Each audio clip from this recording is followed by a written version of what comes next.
பொதுவாக பார்த்தீங்கன்னா நகை சேர்றதுக்கு, இந்த நகையெல்லாம் ஆபரணங்கள்லாம் சேர்றதுக்கு நான் என்ன பண்ணணும் அப்படின்னு நிறையா பேர் கேட்குறது உண்டு.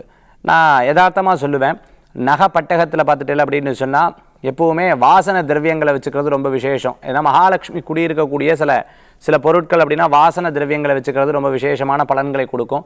அடுத்தது பார்த்துட்டா அந்த இடத்துல மஞ்சள் வஸ்திரம், மஞ்சள்னா பட்டு வஸ்திரமாக இருக்கும், இந்த பூர்ணாதி பட்டுன்னு கூட சொல்லுவாங்க. அது ஒரிஜினல் பட்டாக இருந்தால் இன்னும் நல்லது.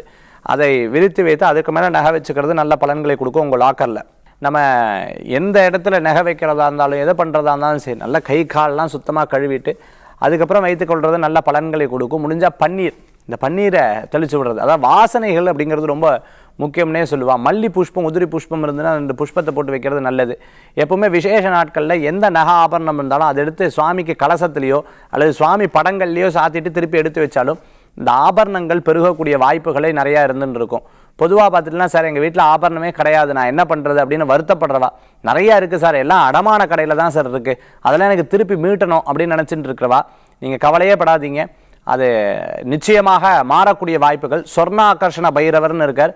சொர்ண ஆகர்ஷண பைரவர் அப்படின்னா தன ஆகர்ஷண லக்ஷ்மின்னு சொல்லி தேவி அந்த அம்பாளுடைய வழிபாடு பண்ணுங்கள். அப்படிலாம் குபேர வழிபாடு, இந்த குபேர வழிபாடு பண்ணுங்கள், நிச்சயமாக நல்ல மாற்றங்கள் வரக்கூடியதாக இருக்கும். குபேர படம் வச்சுருந்தேன் அப்படின்னு சொன்னால் கீழே இருக்கக்கூடிய ஆபரணங்கள், அந்த ஆபரணங்களில் சந்தன குங்குமம் இட்டுக்கோங்க. குபேரருக்கு சந்தன குங்குமம் இட்டு குபேருடைய அஷ்டோத்திரம் படிங்க. ஒரு 48 நாள் ஒரு மண்டலம் படித்து செல்வ செழிப்பை உண்டாகணும்னு நல்லா பிரார்த்தனை பண்ணுங்கள். நிச்சயம் அந்த காரியங்கள் கைகூடக்கூடியதாக இருக்கும், வெற்றிகள் கூடி வரக்கூடியதாக இருக்கும்.